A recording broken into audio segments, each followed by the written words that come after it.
आज का मन्ना, यीशु का बपतिस्मा। बाइबल के पद, लूका 3:21। जब सब लोगों ने बपतिस्मा लिया और यीशु भी बपतिस्मा लेकर प्रार्थना कर रहा था, तो आकाश खुल गया। मत्ती 3:13। उस समय यीशु गलील से यरदन के किनारे पर यूहन्ना के पास उससे बपतिस्मा लेने आया।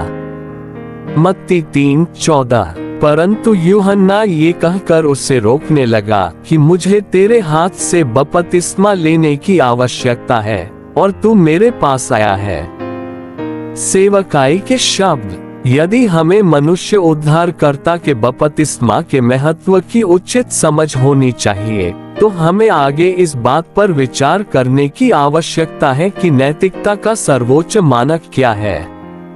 नैतिकता का सर्वोच्च मानक वास्तव में परमेश्वर द्वारा बनाए गए मनुष्य, उत्पत्ति 1 का परिणाम है, जिसमें परमेश्वर द्वारा बनाए गए मानवीय गुण और जीवन का वृक्ष।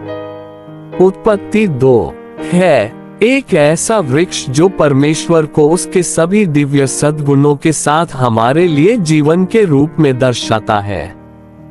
परमेश्वर द्वारा सृजाए गए मनुष्य में मानवीय गुण थे।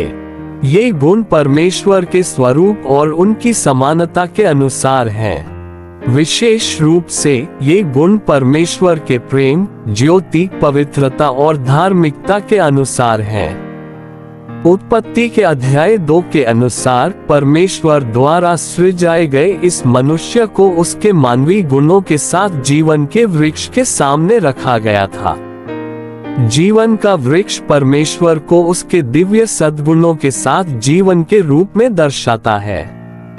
जब परमेश्वर द्वारा सृजाए गए मनुष्य में जीवन का वृक्ष जोड़ा जाता है, तो परिणाम नैतिकता के उच्चतम मानक में जीना होता है। प्रभु यीशु को बपतिस्मा दिया गया ताकि वह परमेश्वर के सद्गुणों को व्यक्त करते हुए एक मानव जीवन जी सके।